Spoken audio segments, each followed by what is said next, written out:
Kisah legenda Keris Nogososro dan Sabuk Inten. Sahabat Permata TV yang tercinta, pada kesempatan yang sangat baik ini kita masuk pada episode yang ke-67. Selamat menikmati. Dalam kisah sebelumnya diceritakan, maka berlangsunglah kemudian perkelahian yang sangat sengit karena Sawung Sariti bertempur seorang diri. Manahan pun tidak beranjak dari tempatnya berdiri, malah tiba-tiba timbul keinginannya untuk mengetahui sampai di mana perbandingan ilmu yang dimiliki oleh kedua anak muda itu. Beberapa saat kemudian, Sawung Sariti segera diganggu oleh kerisauan hatinya karena sama sekali ia tidak menduga bahwa anak perantau malas itu mampu melawannya sampai beberapa lama. Karena itu semakin mendidihlah darahnya, timbullah berbagai dugaan mengenai anak itu, sehingga sambil bertempur, berteriaklah ia, "Hai anak gila, apakah kau belum pernah mendengar nama Sawung Sariti dengan baik? Atau barangkali kau baru sekarat? Nah, katakan kepadaku, siapakah sebenarnya kau ini? Mungkin benar dugaanku bahwa kau adalah salah seorang dari gerombolan perampok, menilik ketangkasanmu. Tetapi jangan mimpi dapat meluputkan diri dari hukumanku atas kelancanganmu ini." Bagus Handaka memberi kesempatan Sawung Sariti sampai habis berbicara, tetapi setelah itu seperti angin ribut ia menyerang dengan dahsyatnya. Sekali lagi Sawung Sariti terkejut. Dengan agak sibuk ia berusaha membebaskan dirinya. Untunglah bahwa ia pun memiliki kepandaian yang cukup sehingga dengan suatu gerakan melingkar dan meloncat ia dapat menghindari serangan Bagus Handaka. Kemudian pertempuran itu menjadi semakin sengit. Sedang Sawung Sariti menjadi semakin heran pula melihat tandang lawannya. Tetapi Manahan yang menyaksikan pertempuran itu tidak pula kalah herannya. Ia melihat Sawung Sariti dapat mengimbangi muridnya. Ia tahu pasti bahwa seandainya ilmu yang diterimanya khusus dari ayahnya, maka mustahil bahwa dalam waktu yang singkat itu Sawung Sariti telah memiliki ilmu yang sedemikian tinggi. Akhirnya Manahan sampai pada suatu kesimpulan yang sangat menggelisahkan, bahkan menyedihkan hatinya. Ia menduga bahwa sepeninggalnya Ki Ageng Soradipayana telah kembali ke Banyu Biru dengan atau tanpa Kiai Nogososro dan Kiai Sabuk Inten. Tetapi menilik Sawung Sariti masih mencarinya, maka kemungkinan besar kedua keris itu masih belum diketemukan. Tetapi agaknya orang tua itu telah menerima keterangan yang salah tentang daerah perdikan itu. Dengan licinnya, Lembu Sora pasti membujuknya, sehingga orang tua itu percaya pada kisah yang disusunnya. Maka karena tidak ada keturunan lain yang dapat diharap meneruskan dan mewarisi ilmunya, maka Sawung Sariti telah menerima langsung pelajaran dari orang tua itu. Pertempuran itu berlangsung semakin lama semakin dahsyat. Sedang hati Manahan agaknya semakin gelisah pula, sebab ia melihat pertarungan antara hidup dan mati dari cabang perguruan Ki Ageng Soradipayana. Dua orang sahabat yang pada masa-masa yang silam selalu bekerja bersama untuk kesejahteraan umat manusia. Tetapi pada saat itu ia tidak mampu berbuat apa-apa. Manahan sama sekali tidak dapat melerainya. Karenanya apa yang dilakukan oleh Sawung Sariti telah jauh menyimpang dari sifat keutamaan ilmu Ki Ageng Soradipayana. Sedang agaknya Ki Ageng Soradipayana telah bekerja mati-matian menurunkan ilmu itu kepadanya. Ternyata dengan ketangkasan dan keperkasaan Sawung Sariti yang dengan tangkasnya bertempur melawan Bagus Handaka. Untunglah bahwa Bagus Handaka pernah mengalami kemajuan yang pesat sekali selama 6 malam di pantai Tegal Arang, di mana seorang yang berilmu mumpuni berpura-pura menyerangnya setiap malam berturut-turut. Kalau seandainya Bagus Handaka hanya melulu menerima pelajaran darinya tanpa suatu loncatan, maka bagaimana bisa muridnya itu mampu melawan murid Ki Ageng Soradipayana? Tetapi ternyata bahwa kedua anak itu berimbang. Mengalami perlawanan yang tidak kalah hebatnya dari ilmunya sendiri, Sawung Sariti menjadi gelisah. Ia menjadi curiga terhadap anak muda yang melawannya itu. Maka sekali lagi ia berteriak, "Hei anak sombong, siapakah sebenarnya kau? Dan dari manakah kau mengenal bahwa yang gugur itu Paman Sawung Rana?" Handaka menyeringai marah sambil menjawab, "Buat apa kau tahu siapakah aku? Sebab sebentar lagi namamu akan terhapus dari muka bumi." Sawung Sariti adalah seorang anak muda yang sombong. Selama hidupnya ia selalu dihormati dan dimanjakan. Karena itu ketika ia mendengar jawaban Bagus Handaka, hatinya bertambah menyala-nyala. Karena itu ia tidak lagi berpikir lain kecuali membinasakan lawannya. Ia tidak lagi mempedulikan apakah lawannya bersenjata atau tidak. Cepat seperti kilat tangan Sawung Sariti menarik pedangnya dan diputarnya seperti baling-baling. Ternyata ketangkasannya mengolah senjata tidak mengecewakan pula. Melihat lawannya bermain pedang, Handaka meloncat beberapa langkah mundur dan dengan gerak yang tidak kalah cepatnya tangannya telah memegang sebuah ujung tombak bertangkai pendek. Itulah Kiai Bancak, tanda kebesaran tanah perdikan Banyu Biru. Sawung Sariti sendiri belum pernah melihat tombak itu. Karena itu ia sama sekali tidak terkejut. Bahkan ia menyerang dengan garangnya. Perlawanan Bagus Handaka pun tidak kalah dahsyatnya. Agaknya salah seorang pengawalnya pernah mengenal tombak itu. Tombak yang mempunyai cahaya kebiru-biruan. Karena itu dengan gugup ia berteriak, "Angger, itulah tombak Kiai Bancak." Meskipun Sawung Sariti belum pernah melihat Kiai Bancak, ia pernah mendengarnya. Karena itu ketika ia mendengar nama itu disebutkan, ia pun menjadi terkejut dan meloncat mundur. Bagus Handaka kini benar-benar sudah tidak dapat mengendalikan perasaannya lagi. Maka ketika ia mendengar seseorang menyebut nama tombaknya, ia menjadi bangga dan dengan sengaja ia ingin menunjukkan kepada Sawung Sariti bahwa tombak kebesaran Banyu Biru itu ada padanya. Karena itu segera ia berteriak menjawab, "Hei orang yang berwajah hantu, kau mengenal tombak ini?" Karena pengaruh tombak di tangan Bagus Handaka, tiba-tiba orang itu menjadi takut dan menjawab, Ya anak muda, aku kenal tombak itu." "Ayo, katakan, siapakah yang pernah memiliki tombak ini?" desak Handaka. Orang yang ketakutan itu menjawab gugup, "Ki Ageng Gajah Sora." "Bagus," jawab Bagus Handaka. "Siapakah Gajah Sora itu?" Seperti orang yang kehilangan akal, orang itu menjawab, "Kepala daerah perdikan Banyu Biru." "Bagus," ulang Bagus Handaka. "Kalau kau tahu itu, katakan kepada anak muda sombong yang mengaku putra kepala daerah perdikan Banyu Biru dan Paminget sekaligus, bahwa Banyu Biru bukanlah miliknya."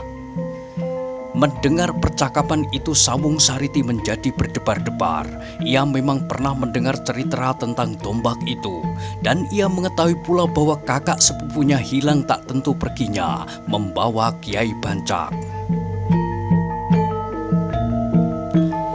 Dalam saat yang pendek itu otaknya berputar keras. Tidak mustahil bahwa yang berdiri di hadapannya itu adalah kakak sepupunya. Ia pernah bergaul pada waktu kecil. Tetapi setelah beberapa tahun tidak bertemu, memang ada kemungkinan untuk tidak mengenalnya lagi. Apalagi anak muda yang berdiri di hadapannya itu, wajahnya kehitam-hitaman terbakar terik matahari, serta berpakaian lusuh dan jelek. Kalau demikian, lalu siapakah yang mengaku menjadi bapaknya itu? Akhirnya ia memutuskan untuk menanyakan saja kepada anak muda yang memegang tombak itu. "Anak muda yang perkasa, adakah kau sebenarnya memang berhak atas tombak itu? Adakah kau tahu seseorang yang berhak memilikinya kecuali aku?" jawab Handaka. Menurut pendengaranku, satu-satunya orang yang berhak atas tombak itu, kecuali Paman Gajah Sora yang sekarang masih di Demak, adalah putranya yang bernama Arya Saloka, sahut Sawung Sariti. Mengikuti pembicaraan kedua anak muda yang sedang diamuk oleh kemarahan itu, Manahan menjadi agak cemas. Ternyata Sawung Sariti yang biasa bergaul dengan orang-orang pemerintahan mempunyai cara-cara yang licin dalam setiap pembicaraan. Sedang Bagus Handaka yang hidup di antara para petani dan nelayan memiliki kejujuran yang utuh, sehingga ia sama sekali tidak sadar bahwa ia terseret ke dalam sebuah percakapan yang berbahaya. Manahan yang sadar akan itu cepat berusaha untuk mencegah Bagus Handaka menjawab pertanyaan Sawung Sariti, tetapi agaknya ia terlambat. Sebab demikian tangannya bergerak untuk menggamit anak itu, terdengarlah mulut Bagus Handaka berkata, "Akulah Arya Saloka, karena itu aku mengenal Paman Sawung Rana yang gugur karena pokalmu." Meskipun sebelumnya Sawung Sariti sudah menduga-duga, namun mendengar jawaban itu, ia masih terkejut sekali sehingga tubuhnya bergetar. Dengan demikian sekaligus ia melihat bahaya yang lebih besar menghadang di depannya. Sepeninggal Sawung Rana, sebenarnya ia telah mengurangi jurang yang menghalanginya untuk sampai pada kekuasaan yang penuh atas Banyu Biru dan Pamingit sepeninggal ayahnya.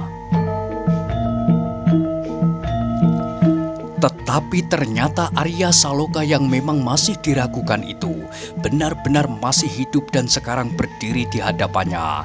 Karena itu tidak ada tindakan yang lebih tepat dan baik menurut anggapannya kecuali melenyapkannya sama sekali.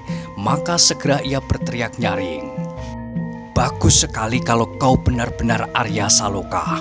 Maafkanlah aku, Kakang, bahwa aku harus bertindak tegas meskipun terhadap saudara sepupuku sendiri, karena kau telah bersekutu dengan Wiradapa." Kemudian terdengar Sawung Sariti berteriak lebih keras lagi, "Hai orang-orang yang berada di pendopo, kepunglah rumah ini, jangan seorang pun boleh lari." Lalu katanya kepada dua orang pembantunya beserta lurah gedangan, "Ayo, tangkap Kakang Arya Saloka." Mendengar perintah Sawung Sariti itu, barulah kedua orang pengawalnya itu sadar bagaimanapun juga mereka adalah pengikut-pengikut Sawung Sariti, sehingga meskipun anak muda yang disebutnya melakukan perlawanan, tak ada pilihan lagi selain menangkapnya hidup atau mati. Karena itu segera mereka berloncatan menyerbu. Sementara itu orang-orang yang berada di pendopo kelurahan itu pun sudah mulai bergerak. Memang sejak mereka mendengar suara ribut di ruang dalam, mereka menjadi bingung. Tetapi karena mereka takut untuk meninggalkan pendopo itu, maka dengan gelisah mereka tetap saja tidak meninggalkan tempatnya. Baru ketika mendengar suara Sawung Sariti berteriak, maka seperti kuda yang dilepas dari kandang, mereka menghambur berlarian mengepung rumah lurah gedangan. Sebagian lagi menerobos masuk, sehingga terdengar suara hiruk pikuk tak karuan. Wiradapa menjadi keheran-heranan dan bingung melihat tingkah laku anak perantau malas itu. Ia menjadi sadar pula akan bahaya, tetapi ia sama sekali tidak berani mencampuri pertempuran antara kedua anak muda yang memiliki kepandaian yang jauh di atasnya. Maka yang dapat dikerjakan adalah mengurangi tenaga lawan Handaka. Dengan tanpa diduga-duga, maka segera ia menyerang lurahnya yang sudah bersiap untuk membantu Sawung Sariti menangkap anak muda yang dikenalnya sebagai anak perantau malas. Mendapat serangan yang tiba-tiba itu, lurah gedangan terkejut.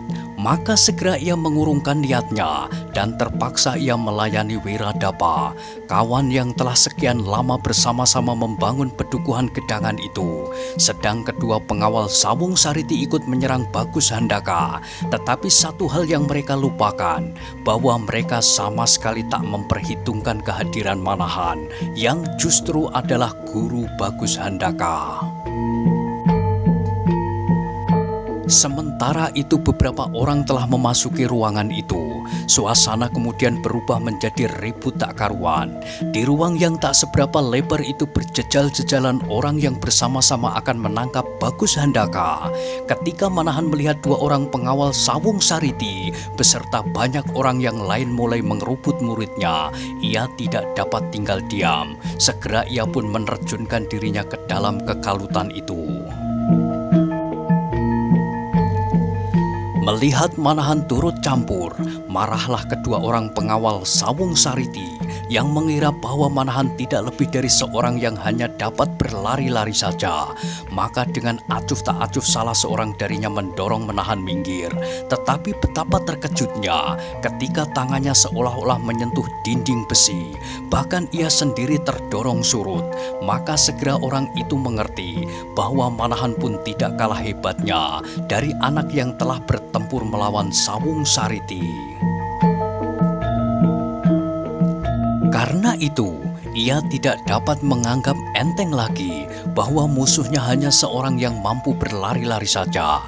Dengan demikian terpaksa ia menyediakan tenaga sepenuhnya untuk melawan Manahan.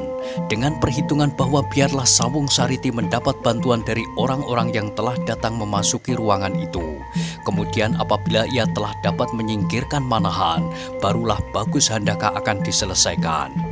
Dengan demikian, maka terjadilah 3 lingkaran pertempuran. Bagus Handaka melawan Sawung Sariti dibantu oleh beberapa orang. Manahan melawan 2 orang pengawal Sawung Sariti dan Wiradapa melawan lurahnya. Sesaat kemudian ternyata dugaan para pengawal Sawung Sariti itu meleset. Mereka sama sekali tidak dapat dengan segera menyelesaikan pekerjaannya. Meskipun mereka bukanlah orang yang dapat diremehkan, namun untuk menundukkan Manahan bukanlah pekerjaan yang ringan. Sedangkan Bagus Handaka ketika harus mengalami lawan yang jumlahnya sama sekali tak seimbang, menjadi agak terdesak. Untunglah bahwa ia memiliki keuletan serta ketabahan hati. Perhatian Bagus Handaka pada berjenis-jenis binatang hutan yang sedang berkelahi banyak memberi manfaat kepadanya. Tetapi ia tidak usah terlalu lama bercemas hati, sebab perlahan-lahan tetapi pasti Manahan terus-menerus mendesak lawannya. Bahkan sebagian dari tenaganya telah dapat dipergunakannya untuk mengurangi tekanan pengeroyokan terhadap muridnya. Wiradapa yang bertempur pula dalam keadaan berimbang dengan kekuatan lurah gedangan. Mereka agaknya telah mencurahkan segala kemampuan mereka untuk segera mengalahkan lawannya.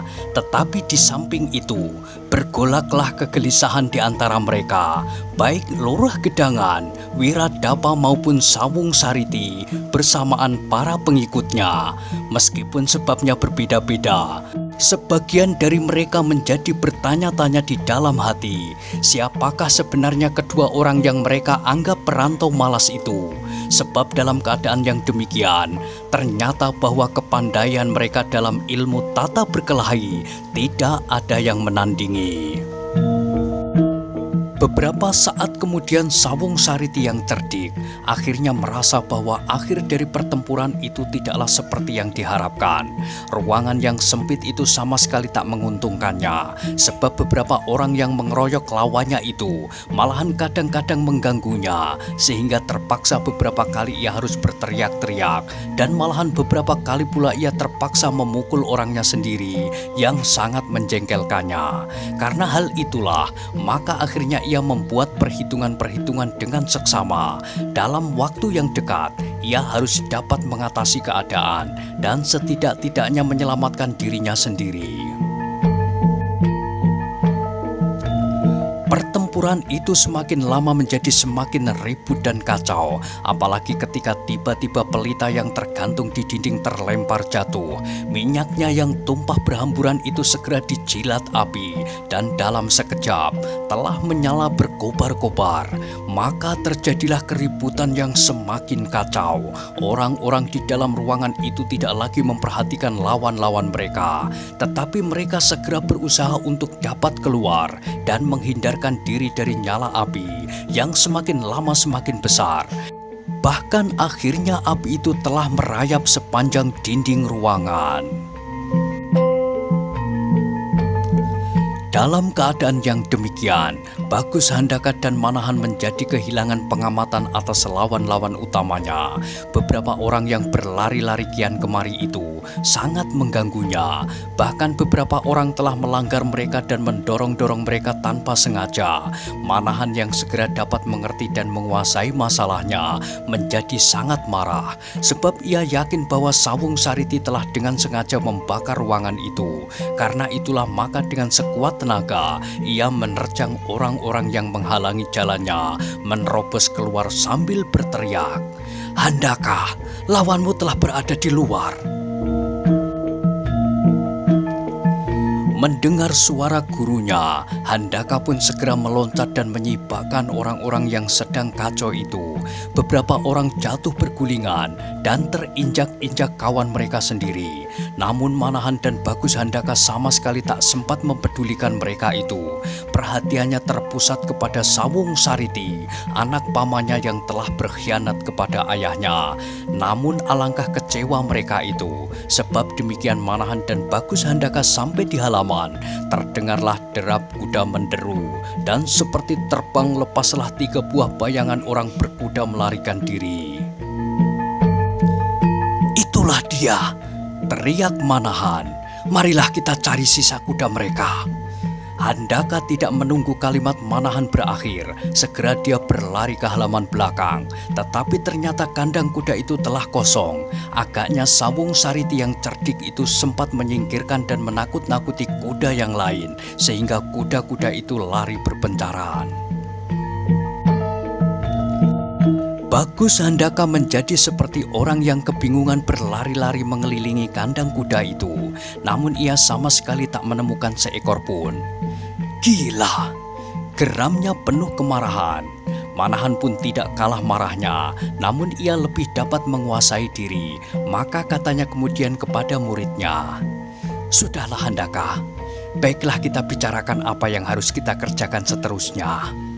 Sementara itu terdengarlah jerit dan teriakan di antara ledakan-ledakan kebakaran. Dalam waktu yang pendek, api telah menguasai hampir seluruh rumah kelurahan yang dibuat dari kayu, bambu, dan ijuk itu. Beberapa orang berlari-larian menjauhi. Di antara mereka tampaklah tertatih-tatih Wiradapa yang agaknya menderita luka-luka. Melihat Wiradapa yang sudah hampir-hampir tak mampu lagi menjauhkan dirinya dari kemarahan api itu, hati Bagus Handaka dan Manahan bersama-sama tergetar. Cepat mereka meloncat dan memapahnya ke halaman belakang. Ketika Wiradapa sadar bahwa yang menolongnya itu adalah 2 orang yang dianggapnya perantau malas dan ternyata telah sangat membingungkannya itu, cepat-cepat ia menjatuhkan diri sambil berkata perlahan-lahan, "Tuan, maafkanlah aku. Aku tidak tahu siapakah sebenarnya tuan-tuan ini. Sedang tuan muda ini agaknya masih ada hubungan darah dengan tuan muda Sawung Sariti yang tamak itu."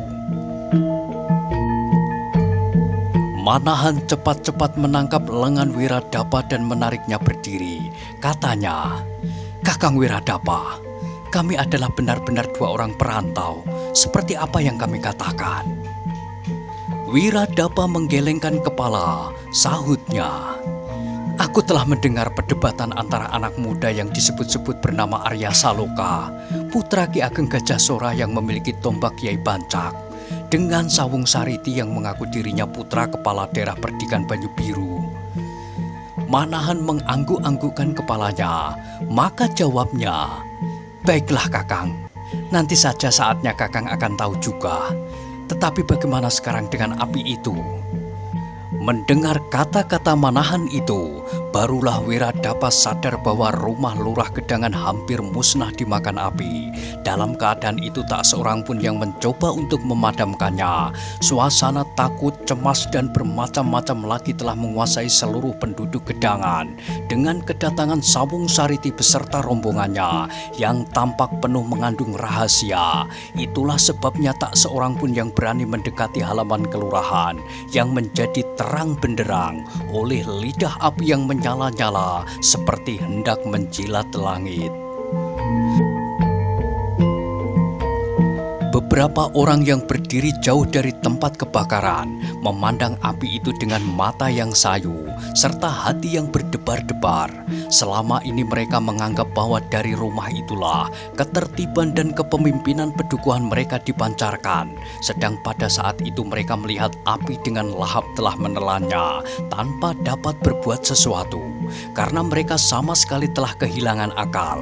Mereka sudah sama sekali tidak mengetahui apa yang harus dilakukannya. Tiba-tiba di antara gemeretak suara api yang menjadi semakin besar itu, terdengarlah suara tertawa yang menyeramkan, yang kemudian disusul dengan suara memanggil-manggil. "Wiradapa, Adi Wiradapa yang bodoh, kemarilah, kemarilah." Wiradapa, Manahan, dan Bagus Handaka terkejut mendengar suara itu. Segera mereka berjalan perlahan-lahan mengelilingi api dan mencari siapakah yang telah memanggil-manggil itu. Ketika mereka sampai di sisi rumah yang hampir habis itu, kembali terdengar suara orang tertawa terbahak-bahak. Alangkah terkejut mereka ketika mereka melihat lamat-lamat di atas pendopo yang telah hampir runtuh. Seseorang yang berdiri bertolak pinggang. Berdesirlah dada mereka ketika mereka mengetahui bahwa yang berdiri sambil tertawa-tawa itu adalah Lurah Gedangan. Untuk sesaat mereka tertegun menyaksikan pemandangan yang menyeramkan itu. Apalagi ketika dengan mata kepala sendiri mereka melihat Lurah Gedangan itu berkata nyaring, "Hei Adi Wiradapa, kenapa kau menolak bekerja sama dengan kami? Lihatlah, kini rumahku sudah berdinding emas seperti yang baja. Aku kini menjadi seorang yang kaya raya dan sebentar lagi aku akan diangkat menjadi bupati." Setelah itu, kembali Lurah Gedangan itu tertawa terbahak-bahak. "Kakang Lurah, Kakang Lurah!" Tiba-tiba Wiradapa berteriak. Lurahnya yang berdiri di tengah-tengah api yang menyala-nyala itu sama sekali tak mendengar teriakannya, malahan masih saja ia tertawa dan tertawa. "Kakang Lurah!" teriak Wiradapa sekali lagi. "Tinggalkan pendopo itu sebelum Kakang terbakar." Tetapi kali ini pun suara Wiradapa itu sama sekali tidak terdengar oleh Lurah Gedangan yang telah terganggu urat sarafnya itu. Ia masih saja berdiri bertolak pinggang sambil berkata-kata tak menentu lagi. Tiba-tiba Manahan dan Handaka terkejut ketika mereka melihat Wiradapa meloncat ke arah pendopo. Untunglah cepat mereka berhasil menahannya. Tetapi Wiradapa agaknya kehilangan kesadarannya pula. Sambil meronta-ronta ia berteriak, "Kakang Lurah, Kakang Lurah, kemarilah. Rumah itu sudah terbakar. Turunlah, turunlah." Namun akhirnya suaranya lenyap ditelan berderaknya suara pendopo itu runtuh. Bersamaan dengan itu lenyap pula bayangan Lurah Gedangan yang tenggelam ditelan oleh angan-angannya untuk menjadi kaya raya serta menjadi bupati. Bersamaan dengan runtuhnya pendopo kelurahan itu, Wiradapa menutup mukanya dengan kedua belah telapak tangannya.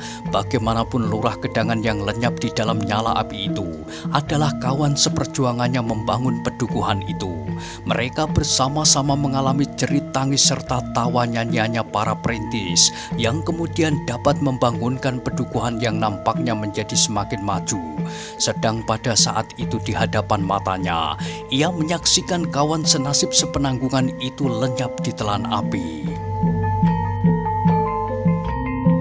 Dengan tak terduga-duga, terdengarlah Wiradapa menggeram dan terisak. Meskipun terpaksa pada saat yang terakhir ia menempuh jalan yang berselisih dengan kawan sepenanggungan itu, namun apa yang pernah mereka alami ternyata telah begitu dalam menggores di dalam hatinya. "Sudahlah Kakang," bisik Manahan menghibur. "Apa yang sudah terjadi, biarlah terjadi. Yang penting apakah yang akan datang. Dengan peristiwa ini, Janganlah Kakang Wiradapa kehilangan akal dan tidak tahu apa yang akan dilakukan. Dengan hilangnya Kakang Lurah Gedangan, bukan berarti kewajiban Kakang Wiradapa untuk tampil ke depan terhenti, sehingga apa yang pernah dicapai itu tidak akan tersia-sia saja. Mendengar kata-kata Manahan, perlahan-lahan kesadaran Wiradapa berangsur-angsur utuh kembali.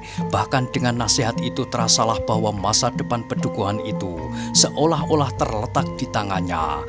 Pasang surut serta timbul tenggelamnya Pedukuhan Gedangan di kemudian hari berada di dalam tanggung jawabnya. Karena itulah, maka seolah-olah ia mendapat tenaga baru dengan tekad yang telah membulat di dalam dadanya. Di tengah dahkannya mukanya, memandang kepada nyala api yang masih saja berkobar-kobar menelan korbannya. Tetapi mata Wiradapa kini sudah tidak sesayu tadi. Bahkan tampaklah memancar tekad yang teguh bahwa ia akan bekerja keras untuk melaksanakan tugas yang maha berat itu. Lewat matanya yang menyala-nyala, yang mengimbangi nyala api yang membakar kelurahan itu, seolah-olah tersiratlah kata janjinya untuk meneruskan pembinaan Pedukuhan kecil yang telah dirintisnya bersama-sama dengan orang yang kini telah luluh karena ketamakannya. Kemudian tiba-tiba meloncatlah Wiradapa, berdiri tegak menghadap ke arah pendopo yang telah menelan lurahnya, dan terdengarlah dari mulutnya suaranya bergetar perlahan-lahan. Mudah-mudahan Tuhan selalu menuntunku, serta menunjukkan jalan yang benar bagiku. Demikian pula kepada rakyat Gedangan yang sedang ditelan kegelapan. Manahan dan Bagus Handaka merasakan bahwa Wiradapa benar-benar memiliki keluhuran budi. Karena itu mereka merasa terharu melihat sikapnya yang sama sekali tidak mendendam kepada lurahnya yang hampir saja menjerumuskannya ke dalam jurang kematian yang sangat mengerikan di tangan putra kepala daerah Perdikan Pamingit, Sawung Sariti. Nah, bagaimanakah kisah selanjutnya? Silahkan ikuti terus kisah legenda Keris Nogososro dan Sabuk Inten pada episode berikutnya. Sampai jumpa.